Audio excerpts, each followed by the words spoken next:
নমস্কার বন্ধুরা, Sampa special kitchen with village food চ্যানেলে আপনাদের সকলকে স্বাগত। বন্ধুরা, আমাদের গৃহিণীদের সংসারে এমন কিছু কাজ থাকে যা প্রতিদিন করতে করতে আমরা একেবারে হিমশিম খেয়ে যাই। কোনো রকম কোনো ফুরসুত মেলে না একটু বিশ্রাম নেওয়ার। কিন্তু এই কাজগুলো যদি আমরা বুদ্ধি খাটিয়ে ছোট ছোট টিপসের সাহায্যে করি তাহলে কাজগুলো যেমন তাড়াতাড়ি হয়ে যাবে, সেই সঙ্গে আমাদের সংসার খরচও অনেকটা কমে যাবে। এমনই কিছু কিচেন টিপস আজকে আমি আপনাদের সাথে শেয়ার করব। এই ধরনের নিত্য নতুন ভিডিও পেতে আমার এই চ্যানেলটিকে সাবস্ক্রাইব করবেন, লাইক করবেন আর বন্ধুদের সাথে অনেক অনেক শেয়ার করবেন। আর যে সকল বন্ধুরা ইতিমধ্যেই আমার চ্যানেলটিকে সাবস্ক্রাইব করে দিয়েছেন তাদেরকে অসংখ্য ধন্যবাদ। আর আমার এই চ্যানেলে নতুন বন্ধু হলে চ্যানেলটিকে সাবস্ক্রাইব করে পাশে থাকার অনুরোধ রইল। বন্ধুরা, গ্যাস ওভেনে রান্না করার পর গ্যাস ওভেনটা তো নোংরা হয়ে যায়, সেই সঙ্গে একটা তেল চিটচিটে ভাব থাকে। আর এই তেল চিটচিটে ভাব দূর করার জন্য আমরা সাবান কিংবা ভীম লিকুইড ব্যবহার করে থাকি। আমি আজকে আপনাদের দেখাবো কোনো রকম সাবান কিংবা ভীম লিকুইড ছাড়াই গ্যাস ওভেনটা আমি ভালো করে পরিষ্কার করে নেব। একটা বাটির মধ্যে আমি খানিকটা আটা নিয়েছি, আর এই আটা আমি গ্যাস ওভেনের চারিদিকে ভালো করে ছড়িয়ে দিচ্ছি। যে সমস্ত জায়গায় আমার তেল চিটচিটে ভাব বেশি রয়েছে সেইগুলোতে আমি একটু বেশি করে দিচ্ছি। চারিদিকে আটাটা ভালো করে দেয়া হয়ে গেছে। এবার আমি হাতের সাহায্যে ঘষে ঘষে আটাগুলোকে এক জায়গায় করে বাটির মধ্যে তুলে নেব। বন্ধুরা, আপনাদের বাড়িতে যদি খারাপ আটা থাকে সেই খারাপ আটা দিয়েও আপনারা এই কাজটা করতে পারেন। এর জন্য কোনো রকম সাবান কিংবা ভীম জেল কিছুই লাগবে না। দেখতেই পাচ্ছেন খুব সহজেই আমার এই তেল চিপচিপে ভাব দূর হয়ে যাচ্ছে। এই আটাটা আমি এবার একটা পাত্রের মধ্যে তুলে নেব। পরের দিন আবার সেমভাবে আমি রান্না করার পর গ্যাস ওভেনটা এইভাবে আটা দিয়ে ভালো করে পরিষ্কার করে নেব। আমার গ্যাসটা পুরোপুরি পরিষ্কার হয়ে গেছে। এবার আমি একটা ভিজে কাপড় নেব, নিয়ে ভালো করে গ্যাসটা মুছে নেব। তেল চিটচিটে ভাব যা ছিল সব দূর হয়ে গেছে। এবার শুধু মুছে নিলেই গ্যাসটা আমার একদম পরিষ্কার হয়ে যাবে। আমি এইরকম একটা কাপড় নিয়েছি, দেখুন। এবার আমি গ্যাসটা ভালো করে মুছে পরিষ্কার করে নিচ্ছি। আশা করছি এই টিপসটা আপনাদের কাজে লাগবে। ভালো লাগলে একটা লাইক করে দেবেন। চলে যাচ্ছি পরের টিপসে। বন্ধুরা, এই রকম খবরের পেপার তো আমাদের প্রত্যেকেরই বাড়িতে রয়েছে কম বেশি। এই রকম পেপার ফেলে না দিয়ে বন্ধুরা এই পেপারটাকে আমরা অনেক ভালো ভালো কাজে লাগাতে পারি। দেখুন, আমি পেপারটাকে হাতের সাহায্যে মুড়ে একটা বলের মতো তৈরি করে নিচ্ছি। এখন আমি এই পেপারটাকে একটা জলের মধ্যে ডুবিয়ে নেব। দেখুন, আমি একটা পাত্রের মধ্যে জল নিয়েছি, আর এই জলের মধ্যে আমি পেপারের বলটাকে ভালো করে ভিজিয়ে নিচ্ছি। পেপারটা আমার ভালো করে ভিজিয়ে নেওয়া হয়ে গেছে। এবার এটা নিয়ে কি করব সেটাই আমি আপনাদের এখনই দেখিয়ে দিচ্ছি। এই রকম একটা প্লেটের মধ্যে আমি পেপারের বলটা তুলে নিলাম। বন্ধুরা, এই ফ্রিজের মধ্যে তো আমাদের অনেক শাকসবজির আমরা রেখে দিই, সেই সঙ্গে বিভিন্ন রকম খাবার দাবারও রেখে দিই। এর ফলে কি হয় না, ফ্রিজ থেকে একটা বাজে গন্ধ বের হয়। সেই বাজে গন্ধটা এই ভিজে পেপারের বলটা অ্যাবজর্ব করে নেবে, আর আমাদের ফ্রিজটাও একদম পরিষ্কার থাকবে, কোনো রকম কোনো বাজে গন্ধ থাকবে না। চলে যাচ্ছি পরের টিপসে। বন্ধুরা, এখানে আমি একটা পেঁয়াজ নিয়েছি। এই পেঁয়াজের খোসাটা ছাড়িয়ে আমি এখন একে কুচি করে কেটে নেব। পেঁয়াজটা আমার কুচি করে কেটে নেওয়া হয়ে গেছে।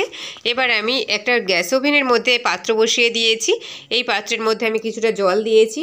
জলটা আমার ফুটে গেছে। এবার এই জলের মধ্যে আমি দিয়ে দেব পেঁয়াজ কুচি। আমি যে পেঁয়াজটা কুচি করে রেখেছিলাম সেটা এখানে দিয়ে দিলাম। এবার এই জলের মধ্যে আমি দিয়ে দেব 1 চামচ চা। বন্ধুরা, চা তো আমাদের প্রত্যেকেরই বাড়িতে রয়েছে, তাই এই চা আমি খানিকটা দিয়ে দিলাম। এবার চায়ের সাথে পেঁয়াজটা আমি ভালো করে ফুটিয়ে নেব। আমার এটা ফুটিয়ে নেওয়া হয়ে গেছে। আমি এবার গ্যাস ওভেনটা অফ করে দেব। আমি পেঁয়াজ আর চায়ের যে লিকুইডটা বানিয়েছিলাম সেটা আমার ঠান্ডা হয়ে গেছে। আমি এবার এটাকে ভালো করে ছেঁকে নেব। আমি এখানে একটা চা ছাঁকনি নিয়েছি, আর এই ছাঁকনির সাহায্যে আমি ছেঁকে নিচ্ছি। দেখুন, আমার লিকুইডটা একদম রেডি হয়ে গেছে। এই লিকুইডটা নিয়ে আমি কি করব সেটাই আমি আপনাদের এখনই দেখিয়ে দিচ্ছি। বন্ধুরা, এই শীতকালে তো অনেকের ড্যান্ড্রফের সমস্যা থাকে, সেই সঙ্গে চুল পড়ার সমস্যাও তো প্রচুর থাকে। তাই বন্ধুরা, এই লিকুইডটা নিয়ে যদি আমরা সপ্তাহে 2 দিন যদি স্ক্যাল্পে ইউজ করি তাহলে আমাদের চুল ওঠা অনেকটা কমে যাবে, সেই সঙ্গে কোনো রকম কোনো ড্যান্ড্রফের সমস্যাই থাকবে না। আশা করছি টিপসটা আপনাদের খুবই কাজে লাগবে। চলে যাচ্ছি পরের টিপসে। বন্ধুরা, অনেক সময় হয় কি, আংটি তো আমরা সবাই ব্যবহার করি, আর কি হয় না মাঝে মধ্যে আমরা হেলদি হয়ে যাই, আর এই হেলদি হয়ে যাওয়ার কারণে আমাদের আঙুল থেকে কিছুতেই আংটিটা খুলতে চায় না। এই আংটিটা খুলতে গেলে আমাদের অনেক সমস্যায় পড়তে হয়। সেক্ষেত্রে আমরা কি করব? আমি এখানে একটা পাত্রের মধ্যে জল নিয়ে নিয়েছি, আর নিয়েছি একটা শ্যাম্পু। 1 টাকা পাতায় একটা শ্যাম্পু নিয়েছি। আমি খানিকটা শ্যাম্পু হাতের মধ্যে নিয়ে নিলাম। এবার আমি পুরো হাতের মধ্যে ভালো করে ঘষে একটু গাঁজা করে নিচ্ছি। দেখ আমি কিভাবে ঘষে নিচ্ছি। আংটিটা তো আমার ভীষণ টাইট হয়ে গেছে। এইভাবে আমি গাঁজাটাকে আঙুলের মধ্যে ভালো করে ঘষে নেব, নিয়ে বারবার এদিক ওদিক ঘোরাতে ঘোরাতে আংটিটা আমি খুব সহজেই খুলে নিলাম। দেখুন আপনারা এইভাবে শ্যাম্পু হাতের মধ্যে নিয়ে ভালো করে গাঁজা করে আংটিটাকে বারবার ঘোরাতে থাকবেন, দেখবেন খুব সহজেই আংটিটা খুলে গেছে। আর আমাদের হাতে কোনো রকম কোনো ব্যথা লাগছে না, আর খুব সহজেই আংটিটা খুলে যাবে। চলুন দেখা যাক পরের টিপসটা। বন্ধুরা, এখানে আমি একটা পাত্র নিয়েছি, আর এই পাত্রের মধ্যে আমি খানিকটা জল নিয়েছি। জলের মধ্যে আমি দিয়ে দিলাম 2 চামচ চা। বন্ধুরা, চা তো আমাদের প্রত্যেকের বাড়িতে রয়েছে, আর এই চা দিয়েই আমাদের অনেকের সকালটা শুরু হয়। এখন আমি এই চায়ের লিকুইডটা নিয়ে নেব বোতলের মধ্যে। এখানে আমি একটা কাঁচের বোতল নিয়েছি, আর এই বোতলের মধ্যে আমি চায়ের লিকুইডটা নিয়ে নিলাম। এবার আমি এই চায়ের লিকুইডের মধ্যে দিয়ে দেব খানিকটা কোকোকলা। আমি একটা কোকোকলার বোতল নিয়েছি, এই কোকোকলার বোতল থেকে আমি খানিকটা কোকোকলা ঢেলে নেব এই চায়ের লিকুইডের মধ্যে। 2 চামচ মতো কোকোকলা আমি এখানে নিয়ে নিলাম। এবার আমি দিয়ে দেব বেকিং সোডা। আপনারা অবশ্যই বেকিং সোডা দেবেন, কোনো রকমভাবে বেকিং পাউডার যেন ব্যবহার করবেন না। এখানে আমি 2 চামচ বেকিং সোডা দিয়ে দিলাম। এবার আমি এই বোতলের মধ্যে দিয়ে দেব খানিকটা হারপিক। বন্ধুরা, এই হারপিকটা আমি বাথরুমে ব্যবহার করি না, এটা আমার রান্নাঘরে তোলা থাকে, রান্নাঘরের বিভিন্ন কাজে আমি ব্যবহার করি। এখান থেকে আমি 2 চামচ হারপিক দিয়ে দিলাম। এবার বোতলের ঢাকাটা আমি ভালো করে বন্ধ করে দেব, দিয়ে আমি সমস্ত উপকরণ ভালো করে মিশিয়ে নেব হাতের সাহায্যে নেড়েচেড়ে। দেখুন আমার লিকুইডটা একদম রেডি হয়ে গেছে। এবার এই লিকুইডটা নিয়ে কি করব সেটাই আমি আপনাদের এখনই দেখিয়ে দিচ্ছি।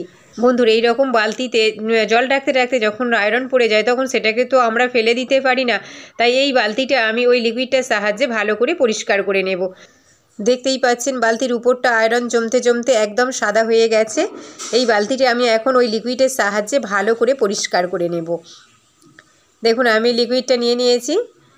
এবার আমি বালতির উপরের অংশে ভালো করে লিকুইডটা দিয়ে দিচ্ছি।